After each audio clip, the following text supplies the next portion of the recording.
തമാശക്കളിയല്ല ഇത്. വിവരമുള്ളവർ നേതൃരംഗത്ത് വരണം. ബഹുമാനപ്പെട്ട സയ്യിദ് ഹൈദർ അലി ശിഹാബ് തങ്ങള് കിതാബ് ഓതി പഠിച്ച ഒരാളാണ്. പട്ടിക്കാട് ജാമിഅ നൂരിയയിൽ നിന്നിട്ട് ഫൈസി ബിരുദം വാങ്ങിയ പണ്ഡിതനാണ്. അങ്ങനെ വിവരമുള്ള ബറക്കത്തുള്ള വിവരമുള്ള ആലിമീങ്ങളായ സയ്യിദന്മാര് നമ്മളെ നാടുകളിലൊക്കെ ഉണ്ടാകാൻ സയ്യിദന്മാരും അല്ലാത്തവരുമായ ആളുകൾ ജനങ്ങൾക്ക് നേതൃത്വം കൊടുക്കുന്ന ആളുകൾ ജാഹിലീങ്ങളാകാതെ വിവരം ഉള്ള ആളുകൾ നേതൃരംഗത്ത് വരാൻ തൗഫീഖ് നൽകണേ അല്ലാഹ്. ഖിയാമത്ത് നാളിന്റെ അടയാളമാണ് ഒരു വിവരമില്ലാത്ത ആളുകള് ജനങ്ങൾക്ക് നേതൃരംഗത്ത് വരുന്നത്. അത് ഖിയാമത്ത് നാളിന്റെ അടയാളമാണെന്ന് മുഹമ്മദ് മുസ്തഫ. നമ്മൾ ആദർശം ഉറപ്പിക്കണം, അല്ലാതെ കുറച്ച് അങ്ങോട്ടും കുറച്ച് ഇങ്ങോട്ടും. അള്ളാഹുവിന്റെ റസൂലിനെ വിളിച്ചാൽ കാഫിറാകും എന്ന് എഴുതി വെക്കുക. ആ എഴുതി വെക്കണവനെ വലിയ കോളേജിൽ വലിയ മുദരിസാക്കുക. ഒരു കുഴപ്പവും ആർക്കും ഇല്ല. ഞങ്ങൾ സുന്നത്തി ജമാഅത്താന്ന് പറയാ.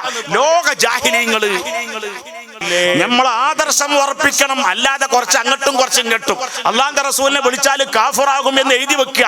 ആ എഴുതി വെക്കണവനെ വലിയ കോളേജിൽ വലിയ മുദരിസാക്കുക. ഒരു കുഴപ്പവും ആർക്കും ഇല്ല. ഞങ്ങൾ സുന്നത്തി ജമാഅത്താന്ന് പറയാ. ലോക ജാഹിലീങ്ങള്.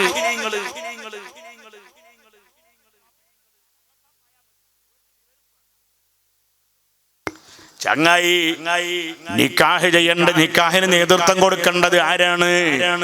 ഒരു പെൺകുട്ടിന്റെ നിക്കാഹിന് നേതൃത്വം കൊടുക്കേണ്ടത് ആരാണ്? എന്റെ മകളെ നിനക്ക് ഞാൻ നിക്കാഹ് ചെയ്തു തന്നു. അത് പറയേണ്ട അധികാരം ആർക്കാ? അത് അധികാരം പെൺകുട്ടിന്റെ വാപ്പാക്കാണ്. ബാപ്പയാണ് വരേണ്ടത്. ചൊല്ലിക്കൊടുക്കലൊരു ബർക്കത്താണ്. അതിനാ ഉസ്താദ് ചൊല്ലിത്തരണത്. ഇനി ബാപ്പല്ല, ബാപ്പ മരിച്ചുപോയി. എന്നാ രണ്ടാം സ്ഥാനം ആർക്കാ? ഈ പെൺകുട്ടിനെ കെട്ടിക്കാനുള്ള അധികാരം. നിങ്ങൾക്ക് അറിയുന്നുണ്ടെങ്കിൽ നിങ്ങൾ പറഞ്ഞോളി. ഉസ്താദ് പറഞ്ഞോളി. അല്ലാഹു പറഞ്ഞാക്കൊക്കെ ബർക്കത്ത് കൊടുക്കണേ അല്ലാഹ്. അൽഹംദുലില്ലാഹ്. അതങ്ങൾ കണ്ടങ്ങള് അത് ആരും, ഞാൻ പല സദസ്സിലും ചോദിച്ചിരിക്കണം. തമാശ പോലെയല്ല, പടച്ച റബ്ബ് സത്യം. ഞാൻ പല ജില്ലകളിലും പ്രസംഗത്തിന്റെ അടുക്ക് ഇങ്ങനെ ചോദിച്ചപ്പോൾ ഇത് ഇത്ര കറക്റ്റായ, ഇത്ര സ്വഭാവമായ, സത്യസന്ധമായ കറക്റ്റായ ഒരു ഉത്തരം ആരും പറഞ്ഞിട്ടില്ല. എല്ലാവരും പറയും മൂത്താപ്പാക്കാണ്, അളാപ്പാക്കാണെന്നൊക്കെ പറയും. ഒക്കെ തെറ്റാണ്. നമ്മളെ അബ്ദുൽ അസീസ് ഉസ്താദ് മൂപ്പര് പള്ളി ദർസിന്റെ പക്കത്തോട് കുറച്ച് പഠിക്കാൻ പോയിട്ടുണ്ട് അല്ലേ. അതിന്റെ മെച്ചാണ് ആ കണ്ടത്. ബാപ്പല്ലെങ്കിൽ പെൺകുട്ടിന്റെ വാപ്പല്ല, രണ്ടാം സ്ഥാനം മൂത്താപ്പാക്കല്ല. ആർക്കാ? പെൺകുട്ടിന്റെ വാപ്പാന്റെ വാപ്പാക്കാണ് അധികാരം. ചിലപ്പോ അങ്ങനെ ഉണ്ടാവും. ബാപ്പ മരിച്ചിട്ടുണ്ടാവും, ബാപ്പാന്റെ വാപ്പ ഹയാത്തിലുണ്ടാവും. കണ്ടോ അല്ലാഹ്, നമ്മളെ അബ്ദുൽ അസീസിനോട് എനിക്ക് പെരുത്തി ഇഷ്ടമായി പോയി ആ വിഷയത്തിൽ. ഇങ്ങനത്തെ ഒരു ബറക്കത്തുള്ള ഉത്തരം കൊടപ്പുറത്ത് നിന്നല്ലാതെ വേറെ ഒരു പുറത്തൊന്നും അങ്ങനത്തെ ഒരു ഉത്തരം കിട്ടിയിട്ടില്ല. ചില ആൾക്കാർ പറയും മൂത്താപ്പയാണ്, എളാപ്പയാണ്, മറ്റാണ് മറിച്ചാന്നൊക്കെ പറയും. മൂത്താപ്പാക്കൊക്കെ എത്തണമെങ്കിൽ കുറെ നേരം കഴിയും. ഇതറിയണ്ടേ നിക്കാഹിന് നേതൃത്വം കൊടുക്കുന്ന ആള്.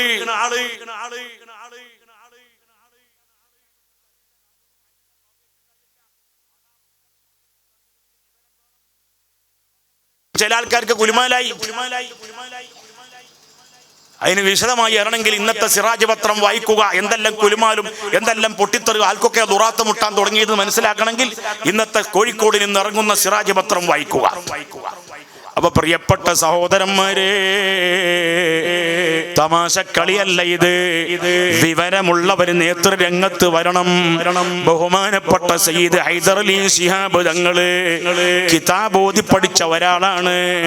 പട്ടിക്കാട് ജാമിഅ നൂരിയയിൽ നിന്നിട്ട് ഫൈസി ബിരുദം വാങ്ങിയ പണ്ഡിതനാണ്. അങ്ങനെ വിവരമുള്ള ബറക്കത്തുള്ള വിവരമുള്ള ആലിമീങ്ങളായ സയ്യിദന്മാര് നമ്മളെ നാടുകളിലൊക്കെ ഉണ്ടാകാൻ സയ്യിദന്മാരും അല്ലാത്തവരുമായ ആളുകൾ ജനങ്ങൾക്ക് നേതൃത്വം കൊടുക്കുന്ന ആളുകൾ ജാഹിലീങ്ങളാകാതെ വിവരം ഉള്ള ആളുകൾ നേതൃരംഗത്ത് വരാൻ തൗഫീഖ് നൽകണേ അല്ലാഹ്. ഖിയാമത്ത് നാളിന്റെ അടയാളമാണ് ഒരു വിവരമില്ലാത്ത ആളുകള് ജനങ്ങൾക്ക് നേതൃരംഗത്ത് വരുന്നത്. അത് ഖിയാമത്ത് നാളിന്റെ അടയാളമാണെന്ന് മുഹമ്മദ് മുസ്തഫ. പെൺകുട്ടിന്റെ വാപ്പ ഹയാത്തിലില്ലെങ്കിൽ ബാപ്പാന്റെ വാപ്പാക്കാണ് അധികാരം. രണ്ടാളും ഹയാത്തിലില്ലെങ്കിൽ വാപ്പയില്ല, വാപ്പാന്റെ വാപ്പയില്ല, അവരാരുമില്ല. എന്നാ അടുത്ത അധികാരം ആർക്കാ? എന്റെ ഈ കുട്ടിയെ ഞാൻ കെട്ടിച്ചു എന്ന് പറയാനുള്ള അധികാരം പറയ്. ചിലവർ പറയും മൂത്താപ്പാക്ക്, മൂത്താപ്പാക്കായിട്ടില്ല, മൂത്താപ്പൻ്റെ അടുത്തേക്ക് എത്താനായിട്ടില്ല. ഈ പെൺകുട്ടിൻ്റെ സ്വന്തം ആങ്ങളുണ്ടെങ്കിൽ അവർക്കാണ് അതിൻ്റെ അധികാരം. ആരൊരാൾ മൂത്താപ്പ എന്ന് പറഞ്ഞില്ലേ, സാരല്ല, ഇതൊന്നും ഇപ്പോൾ എല്ലാവർക്കും വരണ മസാലല്ല. ഉസ്താദുമാർക്ക് തന്നെ ചിലപ്പോൾ പെട്ടെന്ന് ഓർമ്മ ഉണ്ടാവില്ല, കൈകാര്യം ചെയ്യുന്ന ആൾക്കാർക്കല്ലാതെ. കണ്ടങ്ങൾ. അപ്പോൾ അടുത്ത അധികാരം ആങ്ങളക്ക്, ഉമ്മയും ബാപ്പിയൊത്ത ആങ്ങളക്ക്. ഉമ്മയും ബാപ്പിയൊത്ത ആങ്ങളില്ലെങ്കിൽ ബാപ്പൊത്ത ആങ്ങളക്ക്. അതുമില്ല എന്നുണ്ടെങ്കിൽ ഉള്ള ആൾ മരിച്ചുപോയി, അല്ലെങ്കിൽ ഇല്ല ബാപ്പൊത്ത ആങ്ങളുണ്ടാകണമെങ്കിൽ ഈ പെൺകുട്ടിൻ്റെ ബാപ്പാക്ക് 2 ഭാര്യ ഉണ്ടാകണ്ടേ. അങ്ങനൊന്നും ഇല്ല എന്നുണ്ടെങ്കിൽ ഉമ്മയും ബാപ്പിയൊത്ത ആങ്ങളുടെ മകനിക്ക്, ആങ്ങളന്റെ മോന്റെയും അധികാരം കഴിഞ്ഞിട്ടാ പെൺകുട്ടിന്റെ മൂത്താപ്പയിലേക്കും വളാപ്പയിലേക്കും പോവുള്ളൂ. ആ പെൺകുട്ടിന്റെ ആങ്ങളന്റെ മകനും ഇല്ലെങ്കിലാണ് എവിടേക്ക് എത്തുക? പെൺകുട്ടിന്റെ ബാപ്പാടെ അനുജനിലേക്കും ജ്യേഷ്ഠനിലേക്കും എത്തുള്ളൂ.